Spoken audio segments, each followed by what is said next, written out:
In 1889, in a tiny house on East Street, Walworth, London, a baby boy was born. His name was Charles Spencer Chaplin, but the world would one day know him as Charlie Chaplin, the greatest comedian of the silent film era. However, before he became famous, he lived a life filled with poverty, struggle, and hardship. Charlie's parents, Hannah Chaplin and Charles Chaplin Sr., were both entertainers. His father was a music hall singer, performing in clubs and theaters. His mother was a light opera singer and actress. But even though they had talent, life was not easy for them. When Charlie was just 1 year old, his father abandoned the family. He left Hannah alone with 2 young children, Charlie and his older half-brother, Sidney. Charles Chaplin Sr. rarely visited or provided money for them. He chose a life of alcohol and irresponsibility, which deeply affected his children. Without financial support, Hannah struggled to take care of her sons. She tried her best, working as a seamstress and sometimes performing on stage, but it was never enough. There were days when Charlie and Sidney had nothing to eat. They often slept on the cold floor because they couldn't afford proper beds. Despite the hardships, young Charlie found happiness in small things. He loved watching people in the streets, observing their movements and expressions. He noticed how different people walked, talked, and reacted to things. These observations would later help him create his famous comedy style. The first big tragedy. One of Charlie's earliest memories was watching his mother suffer. As the years passed, Hannah's mental health began to decline. She often talked to herself, stared into space, and sometimes sang even when no one was listening. One evening, when Charlie was about 5 years old, his mother was performing at a small theater. She sang a beautiful song, but suddenly, her voice broke. She could not continue. The audience grew angry and started booing. The theater manager pushed little Charlie onto the stage to replace her. At first, Charlie was nervous, but when he started singing, the audience loved him. They laughed, clapped, and threw coins on the stage. He quickly stopped singing and started picking up the money, which made people laugh even more. That night, little Charlie experienced something powerful. The magic of making people laugh. A life in workhouses. Unfortunately, things got worse. Hannah became too sick to work. The family had no food, no money, and no place to live. The government sent Charlie and Sidney to a workhouse, a place for very poor people. Workhouses were harsh and depressing. Children were separated from their parents and treated like prisoners. They were given little food and forced to work long hours. Charlie felt lonely and scared, but he never lost hope. Sidney, being older, looked after Charlie as much as he could. Whenever they were together, they told each other stories and made jokes to escape their harsh reality. Charlie's time in the workhouse left deep scars, but it also made him stronger. He learned that life was unfair, but he also realized that laughter could bring light in dark times. Discovering his talent. When Charlie was around 7 years old, his mother was sent to a mental hospital. She could no longer take care of him and Sidney. The boys were now completely alone. Charlie found comfort in watching street performers. London was full of magicians, dancers, and comedians performing for small crowds. Charlie watched them carefully, studying their timing, expressions, and movements. He dreamed of becoming a performer too. One day, he gathered a few children and started performing funny acts on the street. He copied people's walks, made funny faces, and danced. The people watching laughed and threw coins at him. This was the moment Charlie realized he could make people happy. At age 9, Charlie got his first real job as a dancer in a children's troupe. This was his first step into the world of entertainment. But life was still not easy. Sydney, now a teenager, joined the British Navy to support them. Charlie was left alone. He slept under bridges, in parks, and in cold alleys. There were nights when he cried himself to sleep, wondering if life would ever get better. Despite the struggles, Charlie never gave up. He kept practicing his comedy and acting skills. He knew deep in his heart, one day he would make the world laugh. A dream begins. Charlie's dream of becoming an entertainer started in the darkest moments of his life. As a child, he had seen hunger, homelessness, and loneliness. He had spent time in workhouses, watched his mother suffer from mental illness, and struggled to survive on the streets of London. But even in those hard times, there was one thing that gave him hope: performing. Charlie had a natural talent for making people laugh. When he was alone, he would practice silly walks, funny faces, and exaggerated movements in front of mirrors.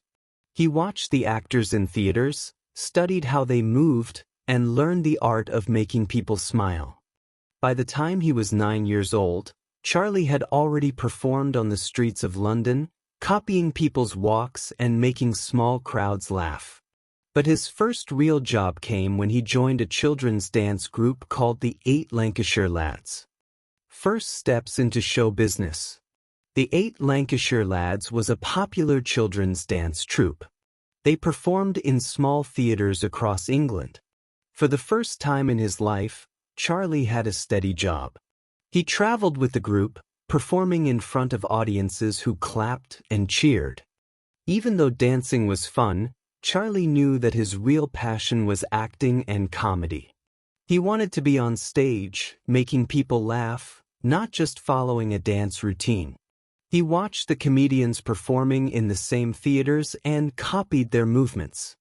At 16 years old, Charlie's talent was noticed by a theater manager, who gave him a role in a play called Sherlock Holmes. He played a small part as a newsboy, but he was so good that the audience loved him. This small role led to more acting opportunities. Charlie worked hard, always practicing and perfecting his comedy style. He knew that in theater, timing was everything.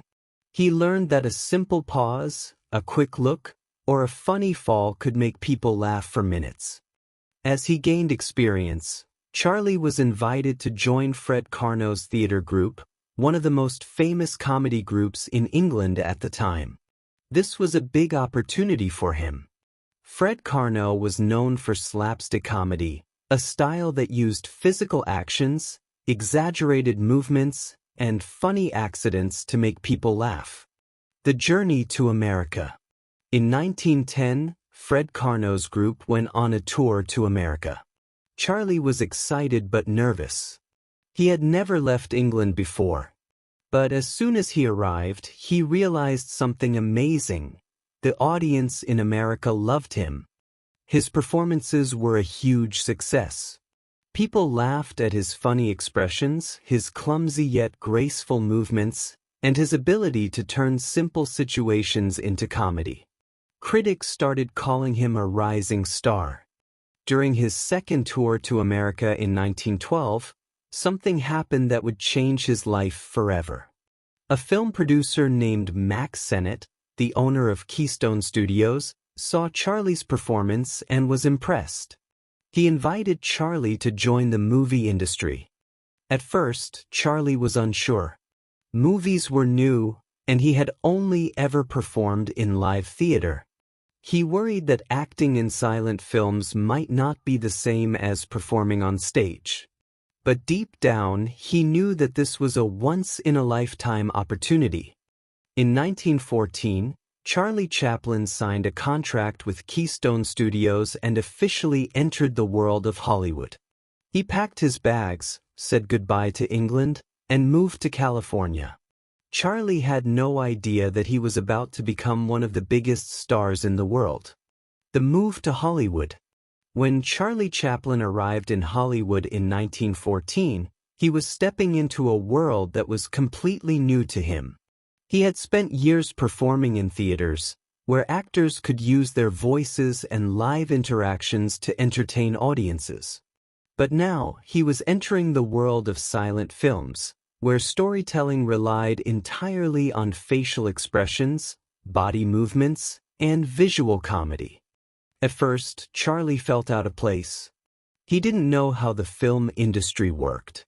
The process was much faster than theater, and actors had to repeat scenes multiple times to get the perfect shot. It was exhausting. His first movie, Making a Living, 1914, was a short film where he played a villainous character. But Charlie wasn't satisfied. He felt the role wasn't funny enough. He wanted to create something different, a character that audiences would love and remember. One day, while getting ready for a new film, Charlie decided to create a unique character. He picked out a pair of oversized pants, a tight jacket, large worn-out shoes, a tiny mustache, a bowler hat, and a walking cane. He looked in the mirror and immediately knew this was the perfect character. He called him the Tramp. The Tramp was poor but charming, clumsy but clever, and funny but emotional. He was a dreamer, always trying to fit into society but constantly getting into trouble. When Charlie first performed as the Tramp in the movie Kid Auto Races at Venice, 1914, the audience loved him. They laughed at his funny walk, his expressive face, and his ability to turn ordinary situations into comedy gold. The film became a hit, and suddenly, Charlie Chaplin was a star. Rapid success and creative control. Within a year, Charlie became the most popular comedian in Hollywood. His silent films were short, simple, but incredibly funny. Audiences couldn't get enough of him. But Charlie wasn't just an actor, he was also a perfectionist. He wanted complete control over his films. He started directing his own movies, making sure that every scene was perfect. He worked for S&A Studios and later for Mutual Film Corporation, where he created some of his most famous short films, including The Tramp, 1915. This film officially introduced the Tramp as a lovable character. The Pawn Shop, 1916. A hilarious movie about the Tramp working in a pawn shop, filled with physical comedy and brilliant timing. Easy Street, 1917. One of his most famous silent comedies, where the Tramp becomes a policeman in a dangerous neighborhood. By 1917, Charlie was one of the highest-paid actors in the world, earning $1 million per year, an unheard-of amount at that time. Despite his success, Charlie wanted even more creative freedom. He didn't want film studios controlling his work. In 1919, he joined forces with other Hollywood legends, Mary Pickford, Douglas Fairbanks, and D.W. Griffith, to create United Artists, their own film studio. This gave Charlie complete control over his films, allowing him to write, direct, produce, and star in his own projects.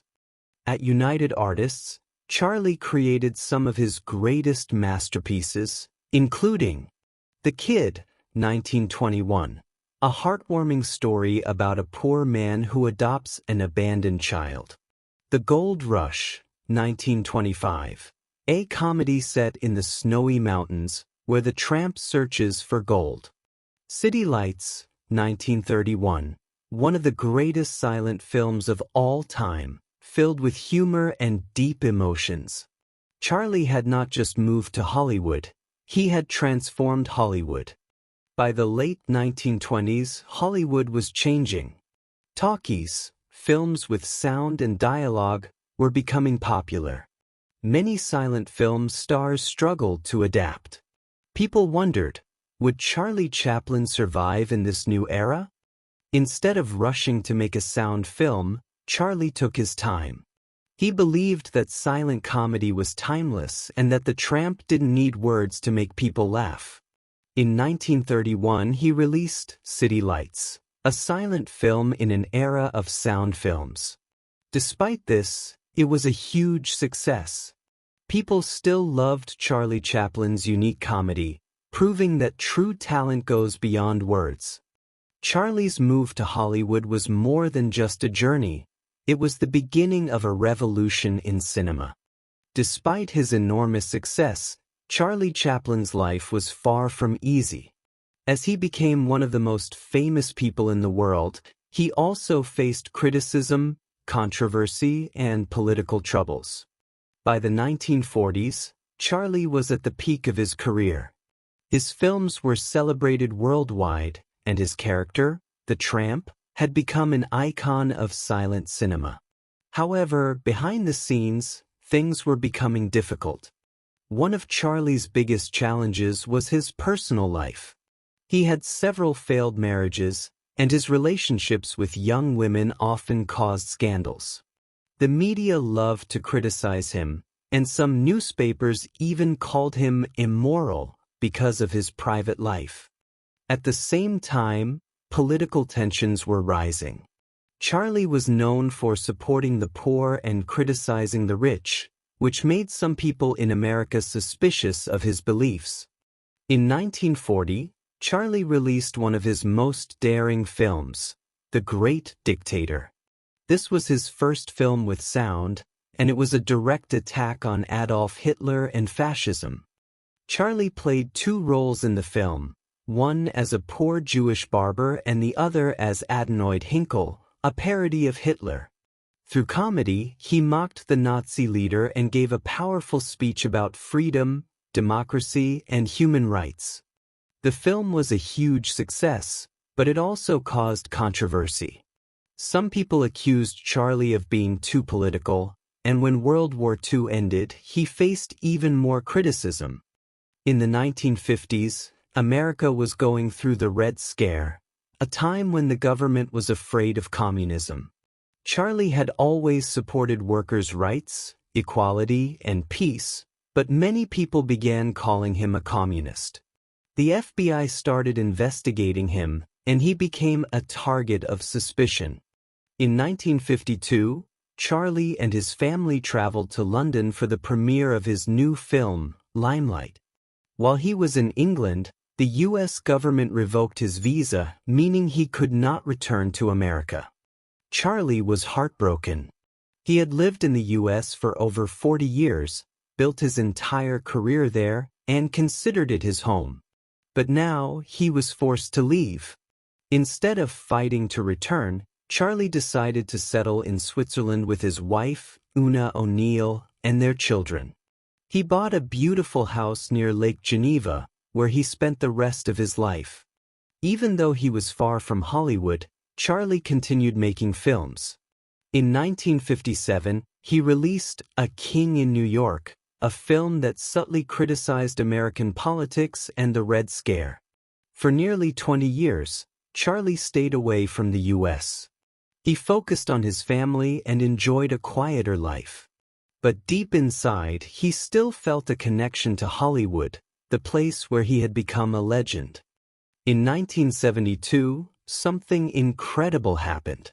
The Academy of Motion Picture Arts and Sciences invited Charlie back to America to receive an honorary Academy Award for his contribution to cinema. At first, Charlie was unsure. Would people welcome him back? Would he still be loved and respected?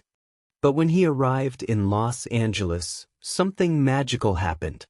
The audience at the Oscars gave him a 12-minute standing ovation, the longest in Oscar history.